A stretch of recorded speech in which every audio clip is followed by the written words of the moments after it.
ዛሬ ቢኒ ምርር ብሎ የመጨረሻ ውሳኔውን በሚዲያ አስተላልፏል ማለት ነው።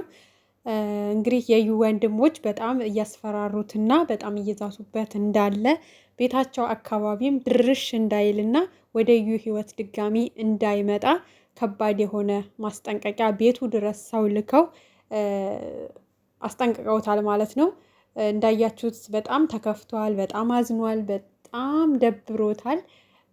ማለት ልጄን በዚህ ልክ መከልከሌ አግባብ አይደለም ማለት ለልጄ ያለኝን ፍቅር ለልጄ ያለኝን ቦታ ሊረዱኝ አልቻሉም። አባት ሁናችሁ ልጃችሁን እንዳታዩ ስትከለከሉ በጣም ነው የሚያመው እና እኔ አባትየው ቁጭ ብዬ እነሱ ግን ጥቅም ፍለጋ አባት ያልሆነውን ሰው ፍለጋና ማደል ላይ ናቸው እና በጣም አዝኛለሁ። በጣም ከፍቶኛል። ነገር ግን ስላስፈራራችሁኝ ምንም አይነት ነገር ልጄን ከመፈለግ አላቆምም ነው ያለው። እንግዲህ ከባድ ነው፣ እውነት ለመናገር በጣም ከባድ ነው። በቢኒ ቦታ ሆናችሁ እያንዳንዳችሁ እኔ ብሆንስ ብላችሁ ብታስቡት በጣም ከባድ ነው። ገብቷችኋል?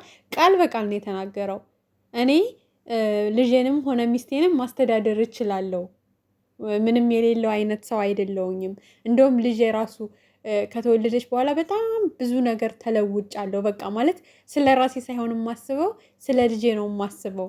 ልጄ እንዴት ማሳደግ እንዳለብኝ ለልጄ ነገ ብዬ ማሰብ ሁላ በጣም ነው ሁላ የለወጠችኝ የቀየረችኝ ልጄ እና በዚህ አጋጣሚ ልጄንም ላመሰግን እፈልጋለሁ ነው ያለው። እና አባት ስትሆኑ በቃ ለልጃችሁ ነገ ነው የምታስቡት እና ከዛ ድሮ ከነበርኩበት ነገር ወጥቼ አሁን ልጄን ነው የማስበው።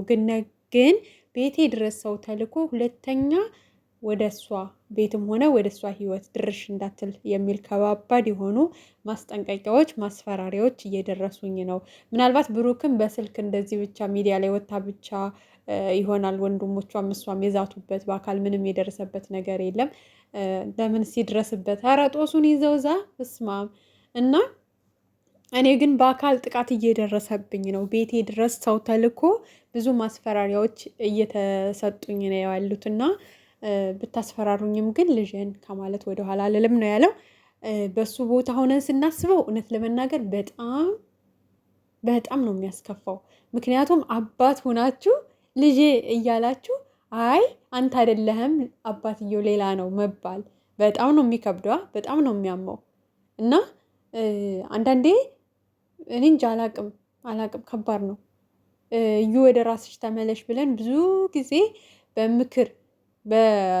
በምክር ጭራሽ የምትመለስ ልጅ አይደለችም። በነገራችን ላይ በጣም ደረቅ ናት፣ ሲበዛ ደረቅ ማለት ነው።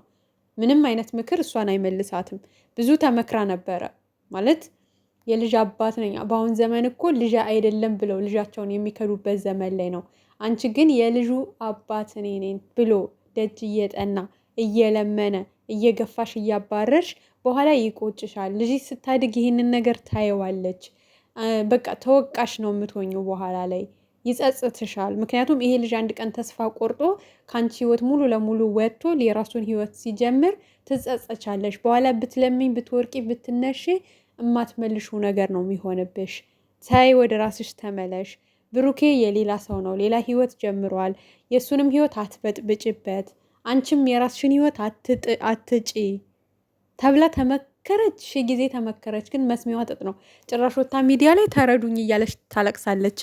የልጅሽ አባት እኮ ሆኖ ሳይሆን ብሩኬን ትወጇዋለሽ፣ ታፈቅሪዋለሽ። ተረድተንሻል እኮ እንደምታፈቅሪው እንደምትወጁ እኮ በደንብ ተረድተንሻል። ምክንያቱም ስለምታፈቅሪው ስለምትወጁ ሞከርሽ በውስጥ መስመር አልሳካ ሲለሽ ለምን ሚዲያ ላይ ወጥቼ ልጅ አለኝ ብዬ ከሱ ወደ እኔ አልመልሰውም፣ በቃ በልጅ ስበብ ወደ እኔ መመለስ አለበት፣ ከዛ ደግሞ በቃ የምር ከሱ ልጅ እንዲኖረኝ አደርጋለሁ ብለሽ ያንን ሲስተም ተጠቀምሽ። አልተሳካም። በቃ ምክንያቱም በቃ ያንቺ ያልሆነ ነገር ላይ ጊዜሽን ማባከን የለብሽም። የልቁንስ ቢኒን ተረጁ። በቃ አስቀይሞች ሊሆን ይችላል እኮ ቢኒ በሰዓቱ በሆነ ነገር ተጋሽተን ነበረ የሆነ ለ1 ለ2 ወር አለ።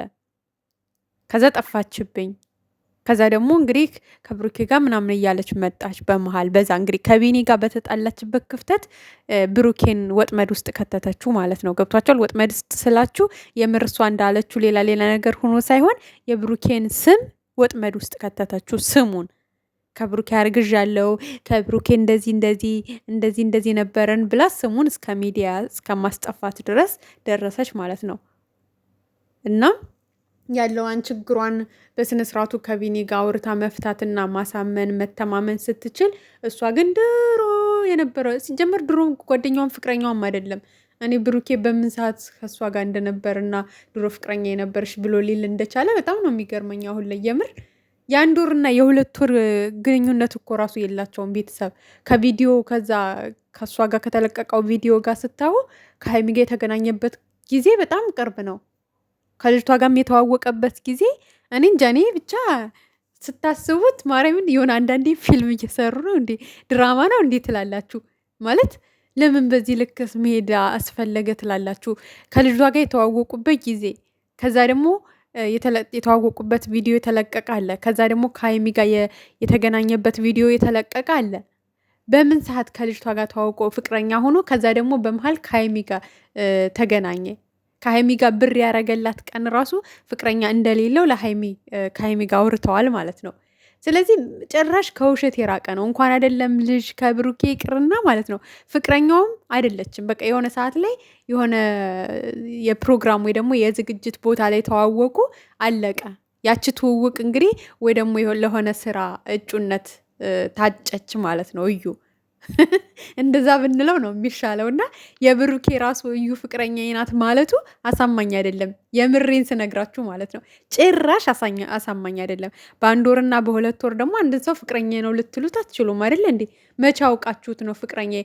ከሀይሚ ጋር አሁን 2 ዓመት እንኳን ሆኗቸው በአደባባይ የወጣ ቃል የለም እንደዚህ በተግባር በድርጊት እንጂ በምን ጊዜ ተዋውቀው በምን ጊዜ ተግባብተው ፍቅረኛ ሆነው በምን ጊዜ ተለያዩ? ይሄ ራሱ ጥያቄ ውስጥ ቢቀመጥልኝ ደስ ይለኛል። እና በቃ እዩ አሁንም እንደ እህት እንደ አንድ ተመልካች የምንመክርሽ ነገር ተረጋጊ፣ ወደ ራስሽ ተመለሽ። ቢኒ እንዳለው በቃ በስነ ስርዓቱ ቢኒን ቤተሰብሽን አስተዋውቂ። መደገስም ካለብን እንደግሳለን። ሲጀመር እውነቱን ሁሉ ብትነግረኝ ገና ሆዷ ሳይገፋ ሽማግሌ ልኬ በስነ ስርዓቱ ወግ ማረግ አሳይቼ ባህሉ በጠበቀ ሁኔታ እንጋባ ነበር ሆዷ ሳይገፋ። ግን እሷ ጥቅም ፈላጊ ጥቅም ማለት ያለው ሰው እያደነች ጭራሽ ይሄን ነገር ሚዲያ ላይ ይዞ እስከ መውጣት ነው የደረሰችው። እና ወንድሞቿም የእሷን እየተባበሩ ነው እንጂ የምር እዩ እያደረገችው ያለው ነገር ሊረዱት አልቻሉም። እዩ ደግሞ ብሩኬን ፍለጋ ነው በቃ ገብቷቸዋል የያዘችው። ብቻ ያም ሆነ እዩ ወደ ራስሽ ተመለሽ። ቢኒም ደግሞ ልጅህ ናት፣ ተረጋግተህ ነገሮችን ለማስተካከል ሞክር።